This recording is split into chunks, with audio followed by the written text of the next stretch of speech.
Muchas gracias a todas y a todos por este recibimiento y sobre todo por estar aquí para hablar de algo tan sexy como la extrema derecha, ¿no? Para hablar justamente de lo que está pasando no solo en medio mundo, sino ya casi podríamos decir en todo el mundo, ¿no? No sé si vieron justamente a finales de septiembre la extrema derecha ganaba las elecciones legislativas en Austria por primera vez desde la Segunda Guerra Mundial. Una victoria muy simbólica porque el partido, el FPÖ, es un partido formado por antiguos militantes de las SS nazis. Y esos mismos, con un candidato que se hacía llamar el canciller del pueblo, que era como se llamaba a Hitler en Austria, ganó las elecciones. 2 semanas antes, en Turingia, un estado alemán ganó Alternativa por Alemania. Otro partido de extrema derecha y otra victoria que no se veía desde la Segunda Guerra Mundial. De hecho, en Turingia fue el primer gobierno nacionalsocialista en Alemania. No es algo casual. Las primeras elecciones legislativas en Francia, junio de este mismo año, victoria de la Agrupación Nacional, de Le Pen.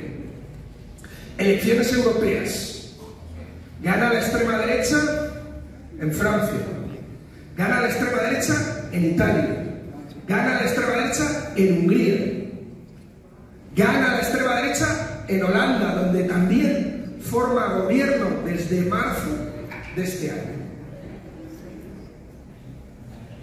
100 años después de la marcha de las camisas negras sobre Roma, gobierna en Italia una neofascista como Meloni. 90 años después del incendio del Bundestag alemán por parte de los nazis, vimos como el bolsonarismo intentó ocupar el Parlamento brasileño para negar la victoria de Lula en Brasil. Y todo esto nos hace una pregunta: ¿qué es lo que está pasando? ¿Es posible una suerte de reedición de los viejos fascismos de entreguerras? ¿Estamos ante esto? ¿Estamos ante una vuelta de los neofascismos? Responder a esa pregunta es una cuestión clave, no por una cuestión académica, no por una cuestión escolástica o filosófica, si son o no fascistas, sino sobre todo porque los militantes extraemos nuestras lecciones del periodo del fenómeno al que nos enfrentamos. Yo acabo de publicar un libro que se llama Trumpismos, neoliberales y autoritarios, en donde intento hacer una radiografía de la extrema derecha. Primero, para entender que no estamos ante un sarampión europeo. Esto no es solo un mal que esté pasando en Europa, sino que estamos viendo que el problema es internacional. De hecho, por eso el título de Trumpismos. Trump permitió que lo que parecía un fenómeno europeo o que parecía un fenómeno marginal en otros países, Trump consiguió llevarlo a la Casa Blanca, consiguió llevarlo de la periferia al mismo centro del imperio. Y el propio Trump también consiguió una lógica de mimetismo político. Permitió que Bolsonaro fuera Bolsonaro, que Milei pudiera ser Milei, que Bukele pudiera ser Bukele. Y hemos visto cómo después de una década progresista en América Latina, sobre sus cenizas se ha levantado una ola reaccionaria en el continente. Miremos lo que está pasando en El Salvador, lo que está pasando en Argentina. Un señor que dice que si hay que vender nuestros órganos para ganar dinero, hay que venderlos. Que hay que privatizar las calles públicas. Que quiere entrar con una motosierra, no para acabar con los privilegios de los de arriba, sino para acabar con los derechos de los de abajo. Porque es una agresión contra las clases y las bases populares, nunca con los privilegios de los de arriba. Pero esto no es un problema europeo, norteamericano, latinoamericano, sino miremos también a la India. Miremos a Modi en la India, donde la extrema derecha gobierna con mano y hierro el país más populoso del mundo desde 2014, donde tienen un grupo paramilitar armado de fundamentalistas hinduistas de más de 5 millones de miembros. Miremos Filipinas. Digo porque muchas veces hablamos del populismo punitivo de Bukele en El Salvador, pero es que su modelo es filipino, es Duterte. 5 años de gobierno de Duterte, 35.000 asesinatos extrajudiciales en Filipinas. ¿De quién? ¿De narcos? No, de pobres y de comunistas. Porque nunca le declaran la guerra al narco. La guerra siempre se la declaran a los pobres. Y el ejemplo que estamos viendo en El Salvador con Bukele es un clarísimo ejemplo de eso. Y ante todo esto, el primer elemento es este.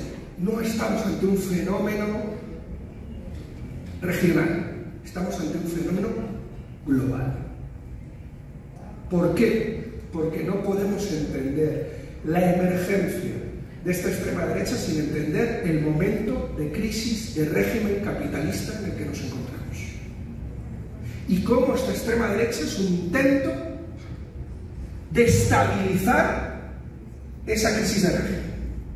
De estabilizar esa crisis de régimen para que sigan ganando los mismos que han creado esa crisis. Los mismos que se lucran con la miseria de las mayorías.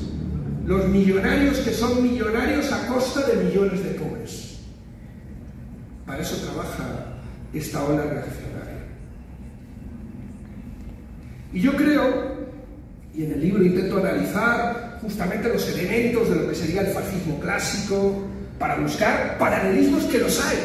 Y hay muchos paralelismos del viejo fascismo con estas extremas derechas. Pero también hay rupturas importantes. También hay elementos novedosos. También hay elementos disruptivos. Y creo que es bueno entender que estamos ante un fenómeno nuevo, que no podemos enfrentar simplemente con las armas del pasado, que también tenemos que renovar nuestras estrategias, nuestros análisis, nuestras armas para enfrentarnos a estos enemigos. Y claro que hay neofascistas en el gobierno de Milei, claro que los hay. Claro que los hay neofascistas en el gobierno de Meloni en Italia. Claro que había neofascistas en el gobierno de Bolsonaro, o claro que hay neofascistas o hubo neofascistas en el gobierno de Trump, o que apoyan a Trump ahora mismo en la campaña presidencial. Pero ni Trump, ni Meloni, ni Bolsonaro, ni Milei han sido aupados al gobierno por un movimiento fascista. Y esto es un elemento fundamental. Lo digo porque si muchas veces utilizamos de una forma indiscriminada y con una inflación el término fascista, no solo a veces banalizamos lo que supuso la violencia fascista, sino que si al final todo es fascista, todo deja de ser fascista. Y por eso creo que hay que analizar bien el fenómeno al que nos estamos enfrentando. ¿Puede evolucionar hacia una suerte de neofascismo? Sí, pero a día de hoy no lo es. Y eso es un elemento importantísimo. Si no lo es, ¿qué es? Y eso no significa que no sea peor. Eso no significa que la violencia que estamos viendo no sea brutal. La violencia que está ejerciendo ese gobierno de extrema derecha sionista en Israel contra el pueblo de Palestina o contra el pueblo justamente del Líbano. No, pero eso es violencia colonial. Porque la violencia, por desgracia, no lo inventaron los nazis, no lo inventaron los fascistas, sino que se lo digan a los pueblos originarios en México y la violencia de la conquista española. Creo que es fundamental entender que si no es fascismo, intentar definir a lo que nos estamos enfrentando. Y la propuesta que yo hago es que nos estamos enfrentando a una suerte de autoritarismos reaccionarios. ¿Por qué? Porque, como decía al principio, no podemos entender la emergencia de estos autoritarismos reaccionarios sin entender el momento de crisis del régimen capitalista en lo que nos encontramos. Una crisis multidisciplinar, pero que fundamentalmente es la crisis o la conjunción de dos crisis fundamentales. La crisis de gobernanza neoliberal y la mutación hacia un neoliberalismo cada vez más autoritario. Un neoliberalismo que se está comiendo la democracia. Un neoliberalismo autoritario que está acabando con los espacios democráticos, no solo donde gobierna la extrema derecha, sino en todos los espacios de la vida pública. Cómo el mercado está asfixiando a la democracia. Cómo cada vez se está criminalizando el derecho a la protesta.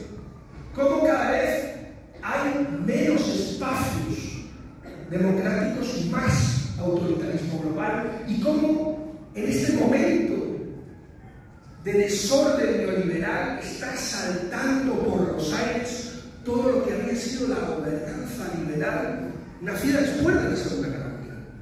Todo el marco internacional de derechos humanos, todo el marco de Naciones Unidas, todo eso está saltando por los aires. A Naciones Unidas se le está poniendo cara de sociedad de naciones. Naciones Unidas es un proceso muerto. Y lo que estamos viendo, la violencia y sobre todo la impunidad del Estado sionista en Israel, es la mejor muestra de cómo ha saltado por los aires toda la gobernanza nacida después de la Segunda Guerra. Esa violencia colonial, cómo están volviendo los discursos neocolonialistas tan fuertes. Lo hemos visto este 12 de octubre en España reclamando otra vez más en un revisionismo colonial justamente el papel del imperio español.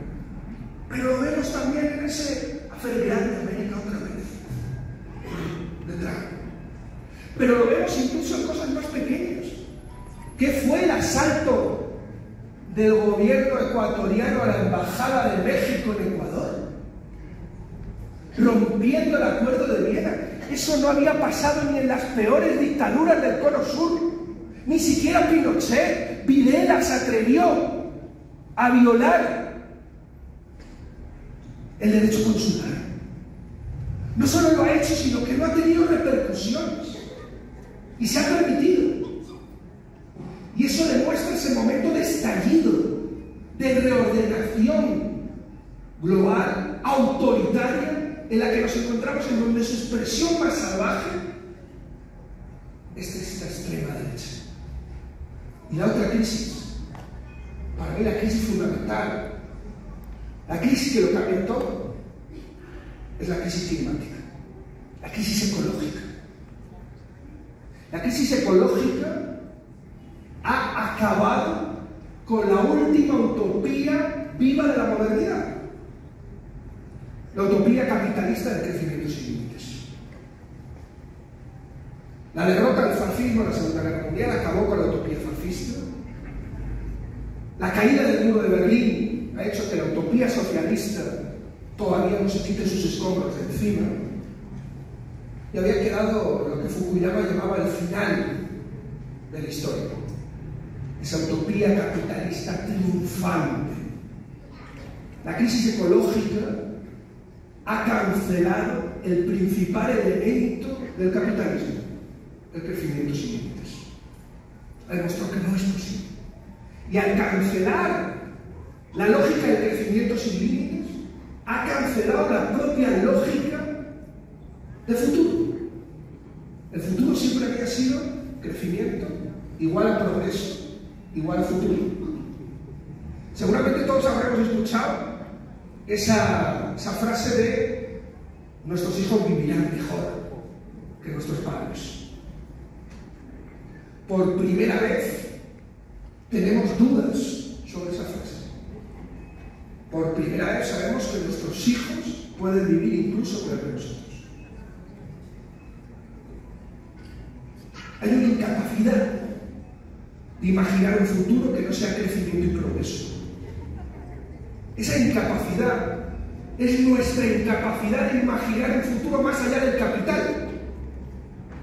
Y al ser incapaces de imaginar un futuro más allá del capital, lo único que somos capaces de imaginar es el fin del mundo. Por cierto, nunca somos capaces de imaginar el final del capitalismo. Curiosa paradoja. De hecho, nuestra incapacidad de imaginar el final del capitalismo es lo que nos hace solo poder imaginar el final del mundo.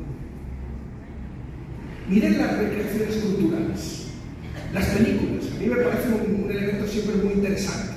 No sé si recuerdan en los años 80 cómo eran las películas del futuro. ¿Recuerdan Regreso al Futuro? Seguro que lo han visto. Patinetes voladores, yo lo recuerdo, a mí me encantaba cuando era pequeño, ¿no? Hace 2 años que ya hemos llegado al futuro de los patinetes voladores y los patinetes voladores no llegaron.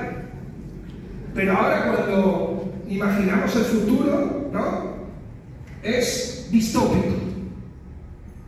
Es un futuro de crisis. Es más, es esa lógica de no futuro.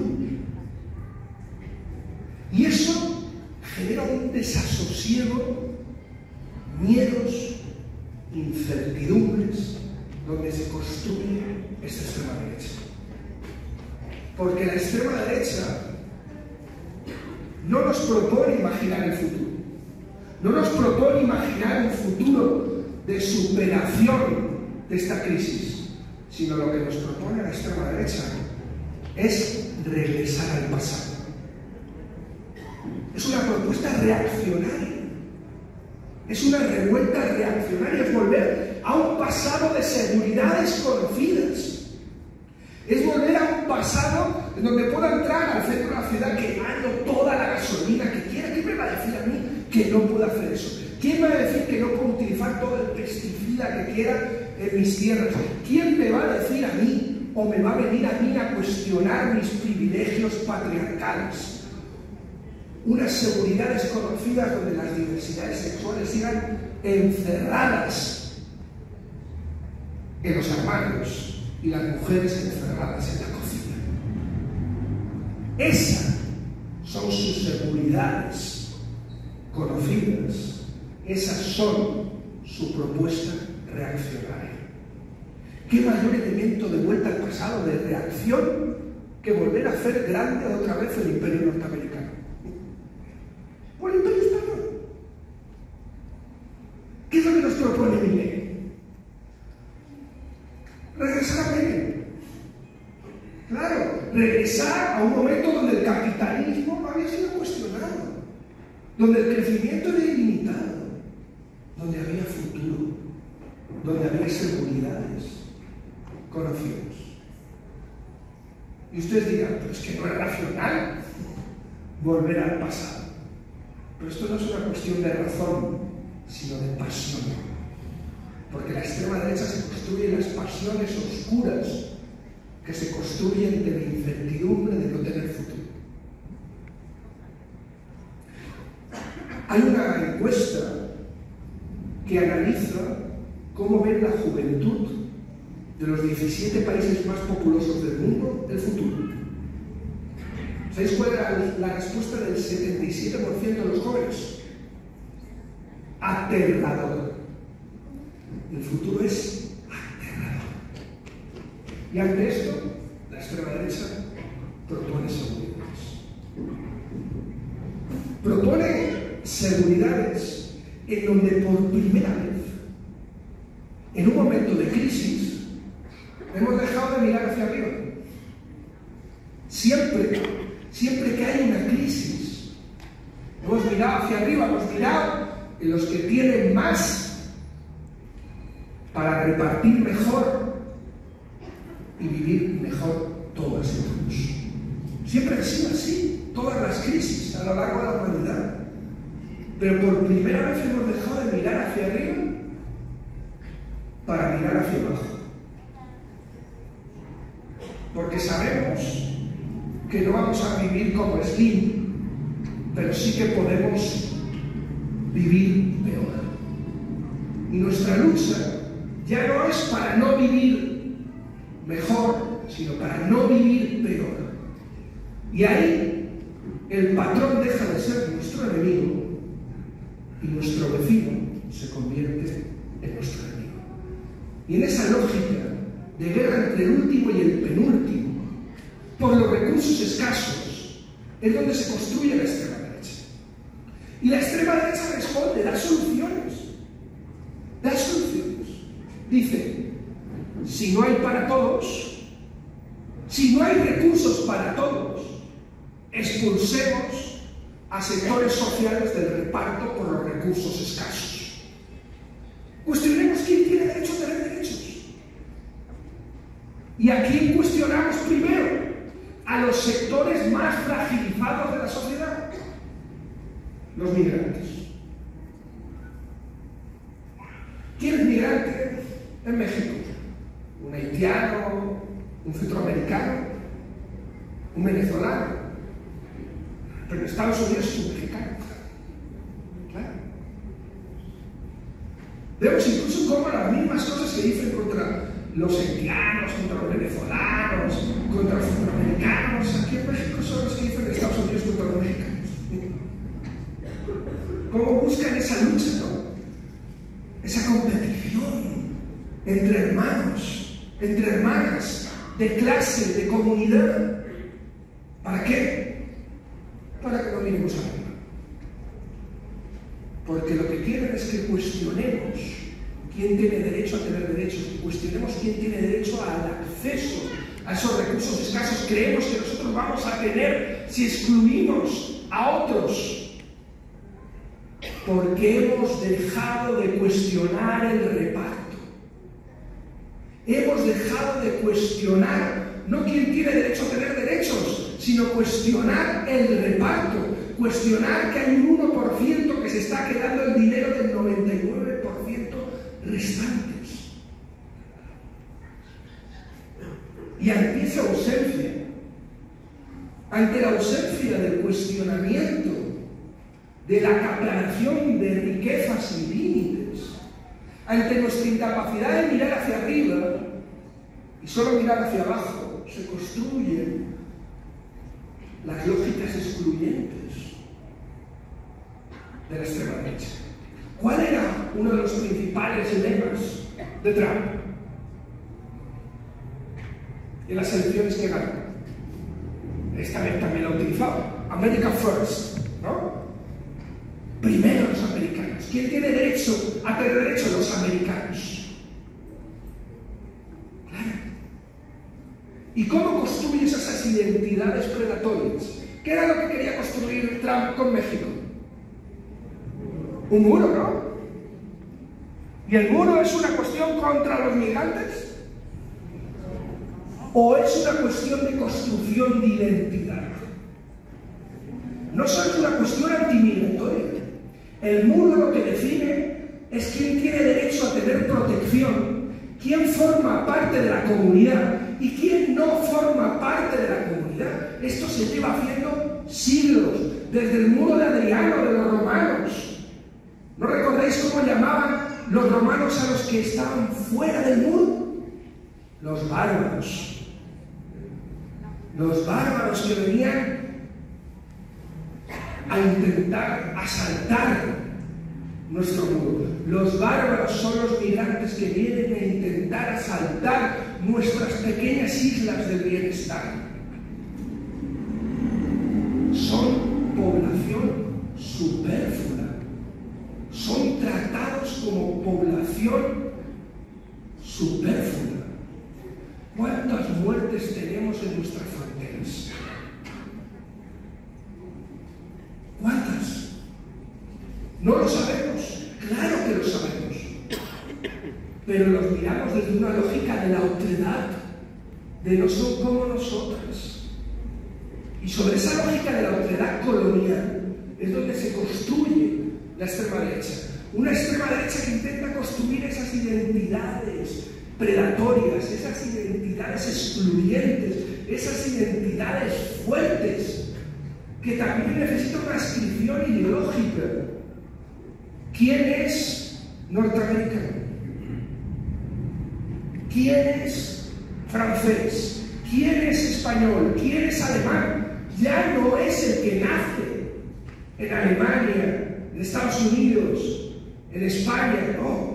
Es el que está de acuerdo, el que hay una inscripción ideológica con lo que supone ser español, alemán, francés o norteamericano.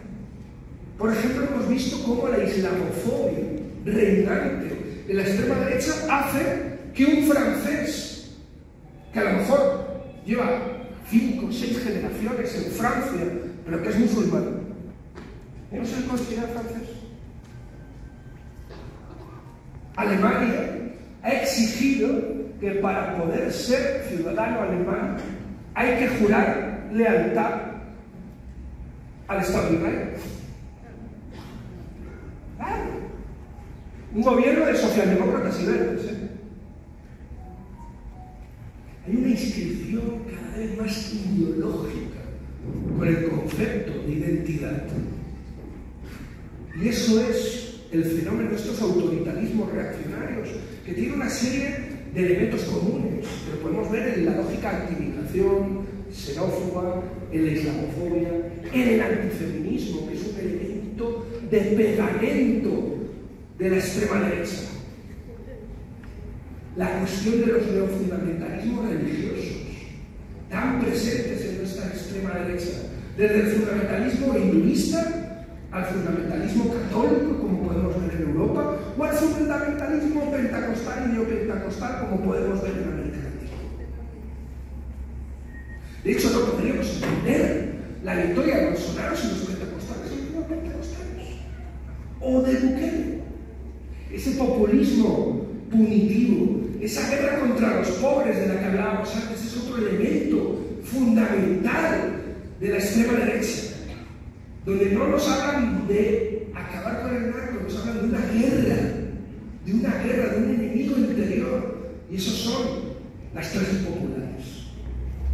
Esa es la extrema derecha, una extrema derecha negacionista del cambio climático, regada con millones y millones de grandes empresas, del poder corporativo que lo financia, una extrema derecha que se construye sobre los bulos, sobre las fake news, sobre las campañas de desinformación masivas, una extrema derecha que está consiguiendo, en una vuelta de giro, recuperar el elemento contracultural de la izquierda de los años 60 y 70 y conseguir que ahora mismo lo radical para la juventud masculina, lo contracultural, sea ser un machista, sea ser un homófobo, sea ser un racista. Cómo la extrema derecha emprende guerras culturales, cómo esa extrema derecha se construye también sobre la conspiración y la conspiranoia. Y eso es un elemento muy preocupante. Porque nosotros siempre hemos pensado que nuestra labor es convencer a la gente.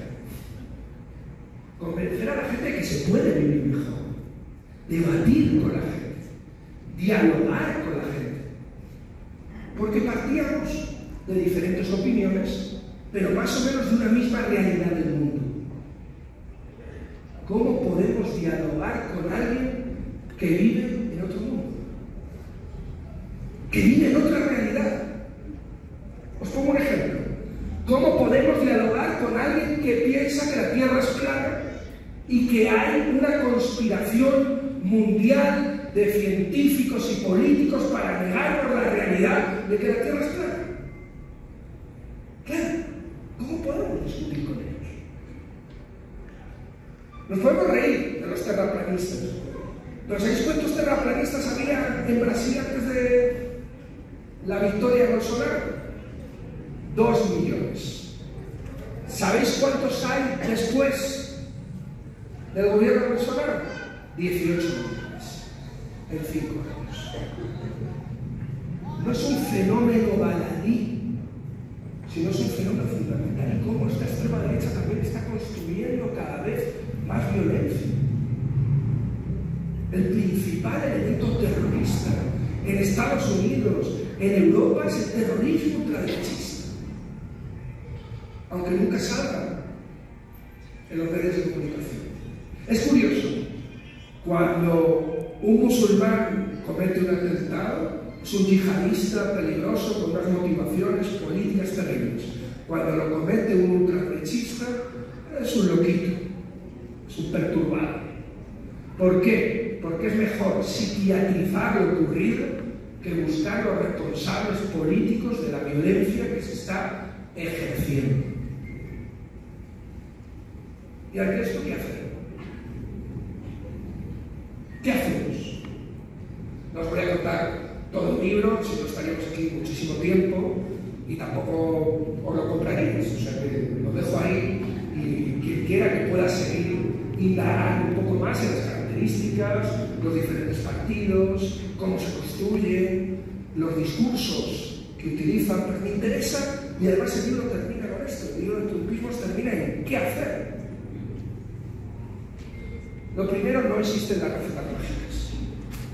El libro rojo de Petete de los años 70 no existe y creo que es un momento donde es bueno reconocer que podemos tener más preguntas que respuestas y que a lo mejor esas respuestas no las vamos a encontrar en un libro, sino que las tenemos que construir colectivamente, juntas y juntos en la lucha.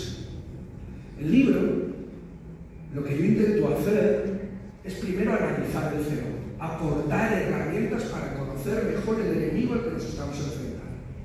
Segundo, intentar decir qué es lo que ha funcionado mal. Porque este no es un fenómeno totalmente nuevo. Hay países donde ya llevan décadas con este fenómeno. Y la extrema derecha no solo no ha dejado de crecer, sino que no ha parado de crecer. ¿Qué hemos hecho mal? Dicen que el ser humano es el único animal que se tropieza 2 veces con la misma piedra, ¿no? Yo tengo un cálculo de que si eres de izquierdas unas 200 veces más o menos, ¿no? Entonces la lógica es no tropezar otra vez con las mismas piedras, ver los diferentes elementos que se han hecho mal, también plantearnos preguntas que son incómodas. Y hay una pregunta que, por ejemplo, a mí me llama la atención. Ante la inseguridad ciudadana, todos sabemos perfectamente la inseguridad que vive México, la inseguridad que vive América Latina. España, mi país, es uno de los países más seguros del mundo. Más seguros del mundo. Si tú escuchas a la extrema derecha, parecería el país más inseguro del mundo. O sea que el populismo punitivo no solo es en lugares donde la inseguridad es un problema real, sino incluso donde la inseguridad no es un problema todavía real. Y la extrema derecha aporta soluciones. ¿Cuáles son las nuestras? ¿Más policía? Cuando hablamos de seguridad comunitaria, ¿a qué nos estamos refiriendo? ¿Cuál es nuestro modelo de seguridad? Hegel decía que la naturaleza aborrece el vacío. Donde hay un vacío de alternativas y de respuestas, la reacción de la desesperanza se construye. Si somos incapaces de cuestionar el reparto, si somos incapaces de meternos en el templo de la propiedad privada para cuestionar a los que más tienen, si somos incapaces de aportar seguridad, y la seguridad no es solo una cuestión de poder andar por las calles, la seguridad es tener electricidad, la seguridad es tener casa, la seguridad es tener trabajo, la seguridad es poder tener futuro. Si la izquierda no aporta una propuesta de superación de esta crisis del capital, si no somos capaces de imaginar un futuro de superación del capital, ese vacío lo ocupa la extrema derecha. Y eso es lo que nos toca, compañeras y compañeras, construir alternativas. Construir seguridad desde la reconstrucción de los lazos de clase, desde la reconstrucción de los lazos comunitarios. Uno de los movimientos más potentes, más antifascistas que ha habido en los últimos años en España, ¿sabéis cuál ha sido? El movimiento de los afectados por las hipotecas. El movimiento de defensa contra los bancos que querían desalojar a las familias de sus casas. ¿Qué mayor inseguridad que verte en la calle con tu familia? Que no tener un techo al día siguiente donde poder dar de comer a tus hijos. ¿Qué mayor inseguridad? ¿Y qué mayor seguridad que cuando te va a desalojar la policía por la orden de los bancos aparecían 300, 400, 500, 600 vecinos a defender tu casa? A defender tu casa como si fuera la suya. Esa es la seguridad cálida de la esperanza. Esa es la seguridad que tenemos que aportar, en donde tu enemigo no es tu vecino, sino tu vecino es tu mejor aliado. Tu mejor aliado, reconstruir esos lazos de clase, esos lazos de comunidad. Ese es el mejor antídoto contra la ola reaccionaria que se construye en la desesperanza. Hay que volver a levantar un proyecto de esperanza emancipatoria. Esa es la mejor antídoto contra los monstruos de un mundo viejo que no termina de morir y de un mundo nuevo que no termina de nacer. Tenemos que construir ese mundo nuevo, compañeros. Muchas gracias.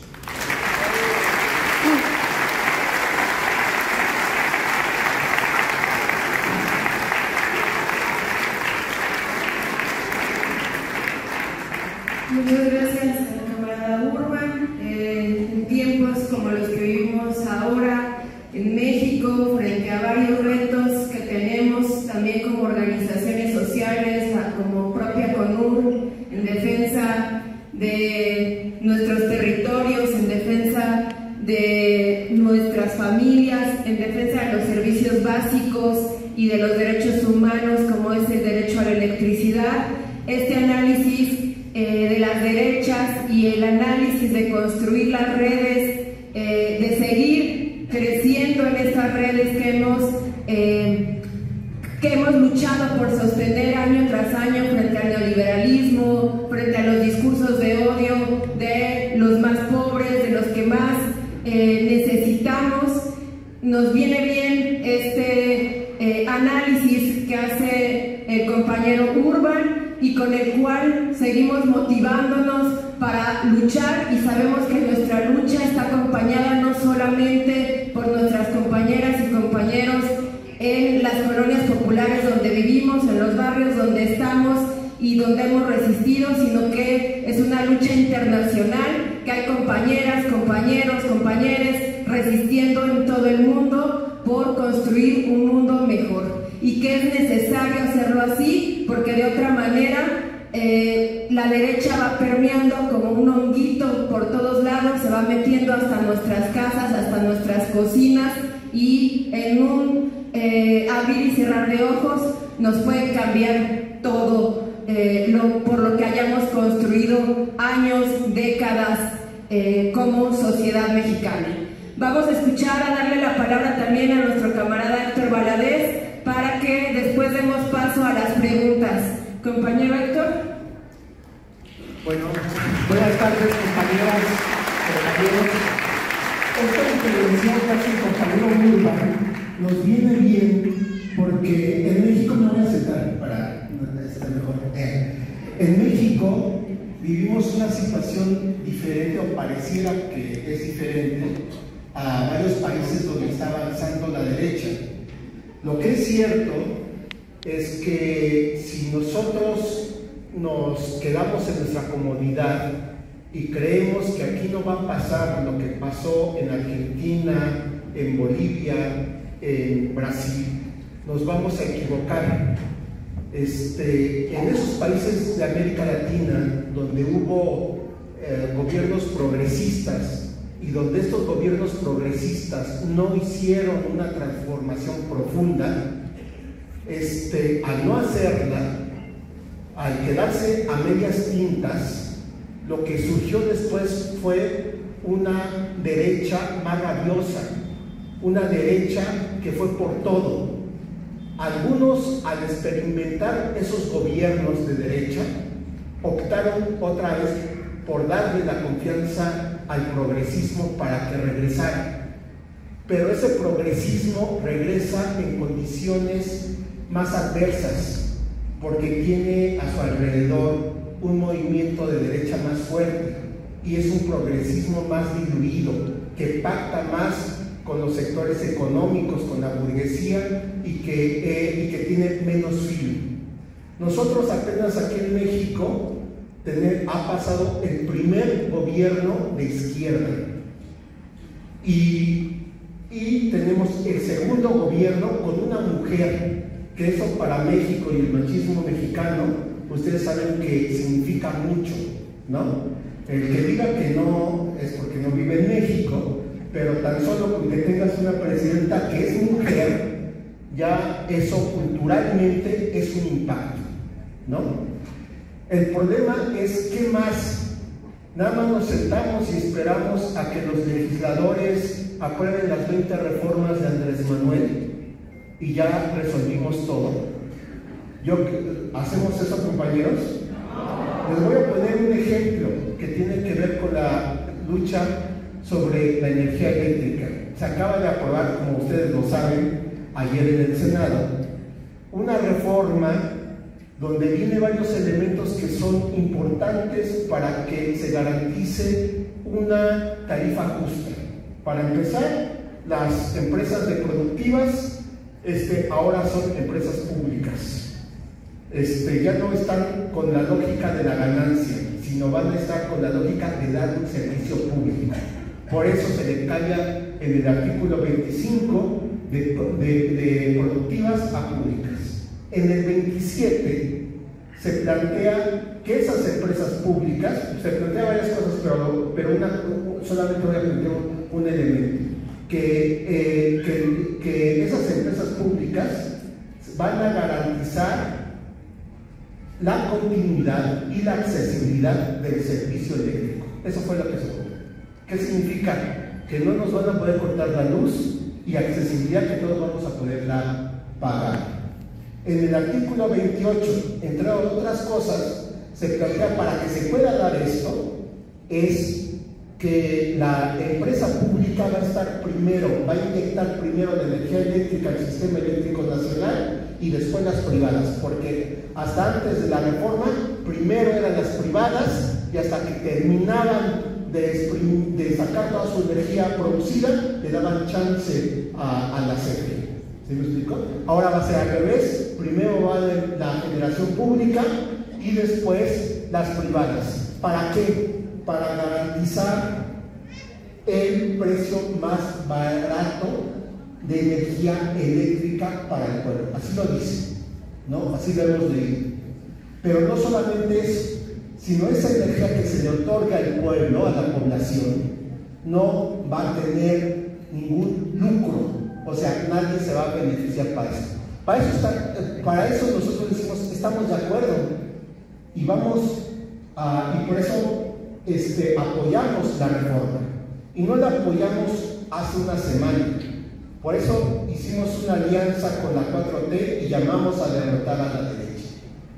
Y muchos movimientos como el nuestro llamaron a votar por los candidatos de la 4T, pero porque había un acuerdo a partir de las 20 reformas que presentó Andrés Manuel, un acuerdo programático.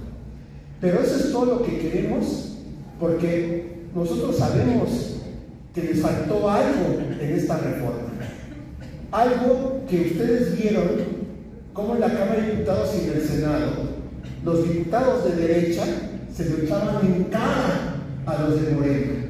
¿Qué era, compañeros? ¿Qué es lo que falta? Exacto, el derecho humano a la electricidad en el cuarto constitucional. Y ahí vimos cómo Moreira, el del PRI, el peloncito, el mismo con el que se había acordado que iban a votar a favor de nuestra propuesta del 2022 y que al final se echó para atrás cuando les llamó la embajada gringa, diciéndole a los de Morena: proponemos el acceso al derecho humano a la energía eléctrica. ¿Y ustedes escucharon qué dijeron los de Morena? Nada, porque los agarraron en curva, no tenían línea sobre eso, porque ellos solamente iban a votar el artículo 25, 27 y 28. Y vemos como Movimiento Ciudadano, que dice que es un partido nuevo, un partido para hacer una política nueva, pero que tiene como su dirigente a un dinosaurio expriista, uno de los encargados de la represión en el norte con los grupos de choque en las universidades a toda la izquierda en los años 70, en los años 80, ese es Dante Delgado. Entonces, o sea, dicen que son caritas nuevas, con un discurso según nuevo, pero con un priista viejo, que es el que tiene el control de Movimiento Ciudadano. Él diciendo que estaban por el acceso a la energía eléctrica como derecho. ¿Nosotros les creemos, compañeros? ¿Cuántas veces con el gobierno de Peña Nieto y Calderón presentamos propuestas de acceso a la energía eléctrica como derecho humano y ellos la metían a la congeladora? ¿Sí me explicó? Y además su propuesta solamente era para dejar en jaque a los de Morena, porque también tiene otro defecto la propuesta eléctrica. La propuesta eléctrica tiene el defecto de que le guarda el 45% de la generación a las privadas, cuando nosotros tenemos una capacidad instalada para alimentar al 100% la demanda eléctrica. Entonces, ¿por qué 45%? Porque se le cede a la derecha, ¿no? Porque si no se le cede a los empresarios, van a decir que este gobierno es dictador, que este gobierno es comunista, que este gobierno es antidemocrático. Pero de todas maneras lo dicen, compañeros. Y ustedes vieron cómo los compañeros de Morena, que todo nuestro respeto por sus intervenciones, pero se quedaban cortos, no sabían qué contestar cuando le decían acceso al derecho humano de la energía. Porque ellos saben que es correcto. ¿Sí me explico? Que es correcto, pero ahí en la tribuna estaban queriendo quedar bien con Dios y con el diablo. O sea, con el pueblo que los llevó con 36 millones a que tuvieran sus curules, y por el otro lado con los empresarios, que a pesar de que hagan guerra sucia, que metan zancadillas, que estén haciendo trabajo sucio por abajo, ellos quieren seguir quedando bien con ellos y dicen: no, aquí los empresarios, escuchen sus intervenciones, aquí los empresarios no quedan fuera, se les va a dejar también una parte del pastel. Esa parte del pastel nos la arrancaron a nosotros en el 2013, compañeros, con la reforma de Peña Nieto. Entonces, ¿qué vamos a hacer? Vamos a rechazar la reforma tan solo porque el 45% de la generación se le va a dar a privadas y porque no viene lo del acceso al derecho humano a la energía eléctrica. No, la vamos a defender y vamos a decir: esto está bien, pero queremos más. y vamos por más. ¿Por qué? Porque es necesario para reactivar la economía de las familias. No puede haber electricidad segura para el pueblo mexicano mientras esté una columna una quinta columna, un caballo de Troya ahí metido, que son las privadas. Entonces, en ese sentido, por eso es muy importante lo que acaba de decir el compañero Urbano. Las derechas son distintas, tienen distinto origen, tienen un discurso distinto dependiendo las condiciones, pero un mismo objetivo, compañeros. El objetivo principal de las derechas, y por eso es que los apoyan aquellos que tienen dinero, es darle el poder político, económico, y asegurar el poder político y económico a la burguesía. Y entonces, en ese sentido, compañeros, nosotros, independientemente de los discursos, tenemos que distinguir a las derechas por su accionar práctico, pero también identificarla también por la historia de esas derechas, y más aquí en nuestro país. Y entonces, en ese sentido, creo que es muy importante también ubicar el sector de derecha que se está pasando a Morena. ¿O ustedes creen que Luis Chávez del PAN se incorporó a Morena hace poco, cuando decía que Andrés Manuel era un dictador y todo eso? Un mes después se incorpora a Morena porque cambió su punto de vista, compañeros. Y ahora lo ponen como el gran dirigente de Morena, que viene del PAN, todo lo que hizo, pero dejen eso. Lo que hizo ahora el dirigente de Acatem, Pedro Aces. Claudia Sheinbaum dice: las 40 horas van, porque hay un sector de trabajadores que aquí laboran hasta morir y que no tienen 40 horas, que no tienen la jornada establecida de 40 horas. Entonces está planteando que para ese sector de trabajadores haya una jornada de 40 horas, y está la pelea. Y lo dijo Claudia en el meeting, ¿no? Lo ha estado diciendo. ¿Y saben con qué sabe Pedro Aces? Con que lo piensen bien los diputados, que si le dan 40 horas, eso va a significar que los patrones van a tener que pagar horas extras, y eso va a hacer que aumente el precio de los productos. Y se supone que Pedro Aces es dirigente sindical. ¿Está defendiendo al patrón o a los trabajadores? ¿Y Pedro Aces de dónde es? ¿Del PRI? ¿Del PAN? ¿Es del PRI o del PAN? ¿Del Movimiento Ciudadano? Es de Morena, ¿no? Imagínate a alguien de Morena diciendo eso, compañeros.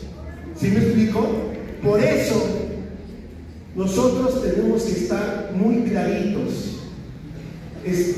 Vamos a hacer unidad con la derecha, contra la derecha, pero en donde esté, compañeros. Y no nos guiamos por su etiqueta, nos guiamos por sus posiciones políticas, por su práctica política, por su historia. Exacto, por la esencia. Si algún compañero de derecha, bueno, no compañero, si alguien de derecha se pasa a la izquierda, que cambie su posición política, que cambie sus prácticas políticas y que haga una autocrítica de la derecha, ¿no? De la cual ha militado.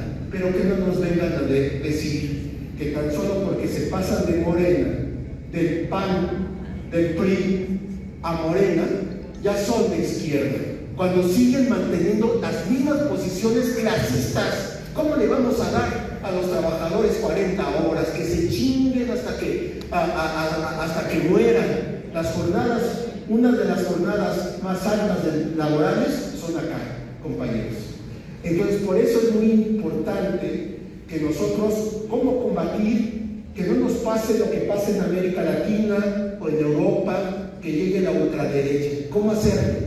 Profundizando la transformación. ¿no?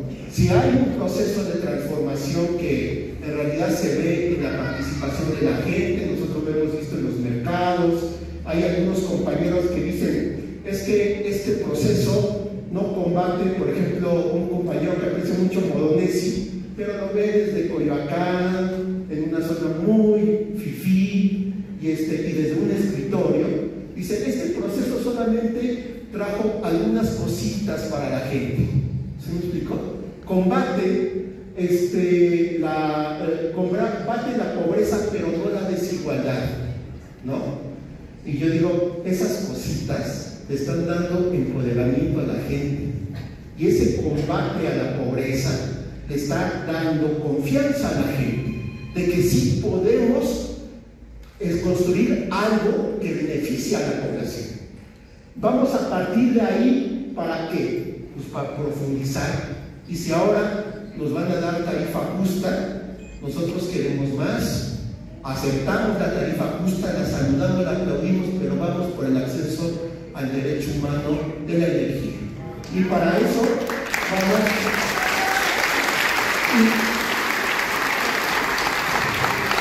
Y para eso ya hay una reunión con los compañeros de Morena y del PP que entienden esto la próxima semana. Pero no solamente eso, sino también vamos por el borrón y cuenta nueva, porque ¿qué hacemos con los adeudos, no? Y vamos por más, compañeros.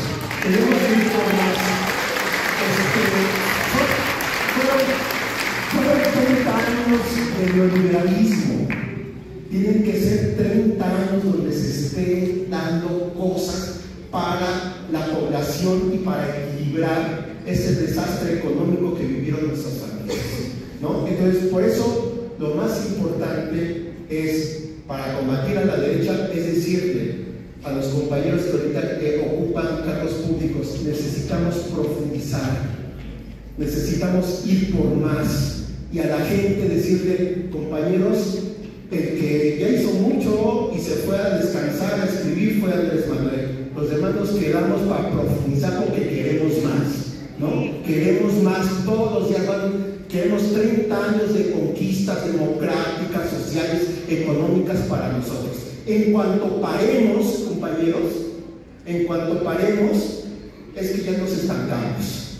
Y es de que la derecha va a empezar a utilizar nuestro mismo discurso como, o sea, a Moreira, el mismo que fue a entregarse a las transnacionales, el que nos saboteó que ganáramos la votación en el 2022 sobre la reforma eléctrica. Imagínense su cinismo parándose y diciendo que quiere acceso a la energía eléctrica como derecho humano, compañeros. Si venía la reforma del 22 y votaron en contra. Entonces, compañeros, para no extenderme más, la única forma es profundizar esta transformación hasta sus raíces, y eso se llama ser anticapitalistas, compañeros. Muchas gracias.